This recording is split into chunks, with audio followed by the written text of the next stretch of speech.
Salutations, and after 2 years, I welcome you to a brand new installment of the Custom Edition Map Showcase, where I show off a single level or a group of levels that I feel are significant to Halo Custom Edition. One of my past episodes covered a custom Flood campaign called the Forgotten Exile, where you play as a Flood combat form on a modified version of 2 Betrayals. For this installment, we'll once again be playing a custom Flood campaign called the Flood Virulence by Voxophonic. Just for some clarification, this is not a sequel or a continuation of the Forgotten Exile, as another author, Lone Warrior, was involved with that project, which has unfortunately been cancelled a few years ago as far as I know. The Flood Virulence, on the other hand, is its own standalone release that uses a few assets from Forgotten Exile, as well as a few other mods, but due to how similar in scope these two campaigns are, I'll be comparing Virulence with Forgotten Exile from time to time to see how they match up with one another. The Flood Virulence once again has a player taking up the role as an elite combat form, going up against Covenant, UNSC, and Sentinel forces. As the player progresses through each mission, the mod cleverly uses the title card system to act as mental thoughts for the combat form that you play as. Or this could be a representation of the entire Flood presence on Installation 04 thinking as one unit. The HUD used for this combat form is similar to the one used in Forgotten Exile, with a dark, twisted looking border surrounding the screen.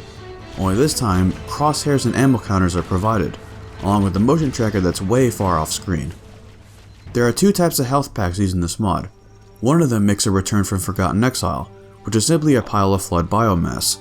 The other is the mangled corpse of an elite, the same kind seen in the 343 Guilty Spark cutscene. Along with the natural super jump, the combat form that you play as also melees its enemies with its long tendrils on its left hand. It has quite a lot of knockback, being able to force enemies to turn around in the opposite direction. It actually makes for a pretty useful option against hunters, which are forced to expose their backsides after you melee them. This mod is split up into 3 chapters alongside a bonus segment at the end. The first campaign, named Release, takes place in the swamp facility as seen in 343 Guilty Spark, only it's happening right when the Covenant accidentally releases the Flood from containment. The overall objective is to brute force your way out of this facility. While the vast majority of the enemies that you'll encounter make up Covenant forces, the UNSC will eventually show up looking for the supposed weapons cache, where the player sees the squad being led by Johnson enter the facility. Stay close, Jenkins! Mendoza, move it up! I actually really like this portion because you essentially play a similar role to the combat forms in 343 Guilty Spark did when Master Chief was making his way to the facility. The squad that's left behind ends up being overwhelmed by your combat form and your Flood allies. You're essentially reenacting the event where the squad on the other end of Johnson's radio gets ambushed by the Flood. After this, the player fights off more Marines, and there's even an instance where a squad of Jackals ally with a squad of Marines in a moment of desperation, and after that, the level ends. Recuperation is the next campaign, and it mainly takes place in the library shortly after the Master Chief and Guilty Spark obtain the Index. According to the campaign description, the Flood forces inside the library have been badly diminished due to the Chief's relentless assault. Fortunately for them, the Covenant have sent a large force to this location to grab the sacred icon for themselves, despite not knowing it's already been captured by the Chief. With all of these new food items for the Flood, they could seize the opportunity to replenish their forces before leaving the library.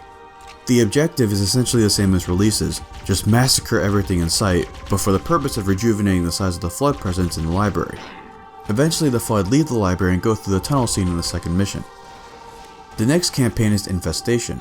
The story behind these sets of missions is that your combat form was a part of the Flood force that crashed into the Truth and Reconciliation with a dropship seen in 343 Guilty Spark, although in actual canon, this specific dropship went to the Infinite Succor, so I guess Infestation takes place in an alternate timeline. The Flood's job here is to gather enough biomass to create a new proto-gravemind, the same one that Captain Keyes finds himself a part of. This is one of the few instances throughout this entire series of Flood campaigns where the level shakes things up slightly and has the player defend a position for Covenant forces, specifically where your combat form has to hold position in front of the still developing proto-gravemind and protect it from Covenant troops. You do this once again later on when the proto-graveline looks more complete. Other than this objective, you're essentially going through each part of this level as you have been during the previous 2 campaigns, killing everything that dares to cross paths with you, only this time it's exclusively against Covenant forces and nothing else. You eventually find yourself outside of the ship just like in the beginning of the Truth and Reconciliation mission. Here you're given 2 choices on how to complete this level. You can either hang back and stealthily make your way to the dropship that signals the end of the mission, or you can drop down and take on the Covenant forces head on and finish this level with a lot more action involved. There's even a ghost available near the crashed Pelican at the start of this segment, but the issue is that it starts off with extremely low health, making it an unwieldy death trap unless you're extremely careful. The last campaign is Decay, although this series of missions is currently incomplete with only 3 levels. This takes place within the crashed Pillar of Autumn, and the story behind this is that the Flood are desperately seeking the knowledge to pilot the Pillar of Autumn before the Master Chief detonates the fusion reactors.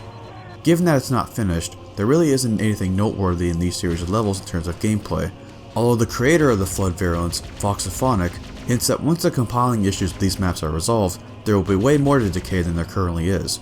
With all that said, I have to give my personal thoughts on the Flood Virulence, starting with what it does well. I like the amount of thought that went into the backstory behind these campaigns. It's not just some random level where you play as a Flood form just for the sake of it. There's an actual story that goes along with these missions. I particularly like that the spirit dropship, Brilliant Gift, is being utilized in the story because the last voyage of the Infinite Sucker was my personal favorite story in the Halo graphic novel from 2006, even though, once again, the Brilliant Gift crashed into the Infinite Sucker instead of the Truth and Reconciliation. I thought that the section where you spy on the Marines that make their way to the swamp facility was a neat touch as it offered a new perspective for this classic scene. Playing as a Flood form overall is quite fun, with the buffed melee that can make enemies perform a 180 turn, as well as the increased jump height. I enjoyed playing as a combat form just as much as I did back when I reviewed Forgotten Exile. While I did enjoy playing through the Flood Virulence, I did have a few issues with it, and a big one for me is the overall sandbox. Compared to Forgotten Exile, Virulence is surprisingly lacking in content despite having way more missions, and this leads to many of the levels feeling repetitive, especially when the player fights in copy-paste rooms.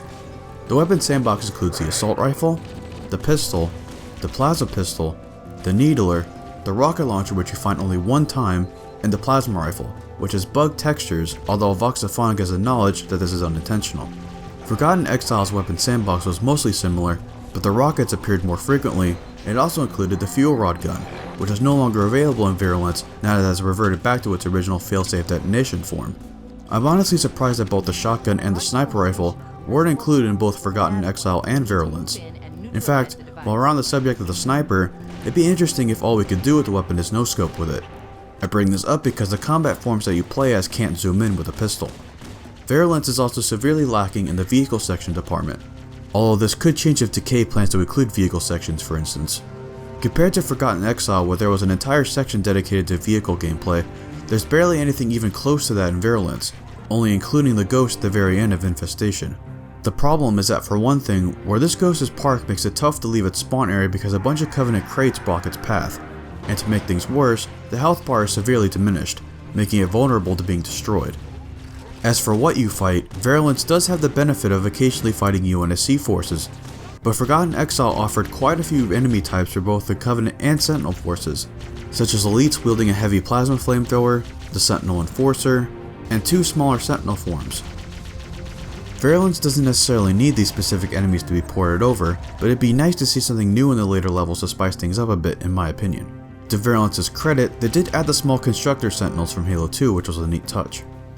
Another issue that made me struggle to play through these levels for the first time is how the mod doesn't indicate how much health you have very well. In Forgotten Exile, the screen becomes progressively blurrier the less health you have. This does not make an appearance in Virulence, and it doesn't help that the sound effects used for the shield going out plays the clip of a low shield meter instead, which confused me quite a lot. I also preferred Forgotten Exile's choice to remove HUD elements from the screen entirely. I feel that as a Flood form, none of these features would work properly given how deteriorated the host body is at this point. In fact, Forgotten Exile also has the shield's recharge at a much slower rate than in Virulence because of this, which I feel would help this mod a lot once the health system visuals are corrected. These last points aren't necessarily against this mod, as what I'm about to suggest isn't possible unless open source is used. Voxophonic was working with what the limited CE engine provided, so I'm still impressed with what they were able to come up with despite the limitations. That being said, I feel Virulence would have greatly benefited from some of the Flood mechanics used in SPV3, whether it's the Flood pods or the infection mechanic that involves infection forms taking over live bodies and turning them into various Flood forms. The story shown in this mod frequently mentions how the Flood are voraciously feeding and gathering knowledge from everything they infect, and I think it would have been awesome to see this happen in real time instead of just being implied. This is also one of the only times you'll ever hear me vouch for a sprint mechanic of some kind in a Halo game. This mod is quite far removed from standard Halo gameplay, so I feel we might as well take this a step further. Allied combat forms are able to run at much higher speeds for a short period of time, and I feel that it's kind of awkward how you're the only combat form unable to do this. Overall, while this mod has a few flaws, the Flood Virulence is still a very fun experience ripe with the potential to become even greater, and I highly recommend you checking this mod out as well as Forgotten Exile. I'll be linking both of these mods in the description. If, and only if, you enjoyed this video, hit the like button as it helps my channel greatly, and subscribe for more Halo content on this channel. Make sure to hit the bell icon to be notified when I upload a new video. This is the Vengeful Vadam, and I'll see you on the great journey.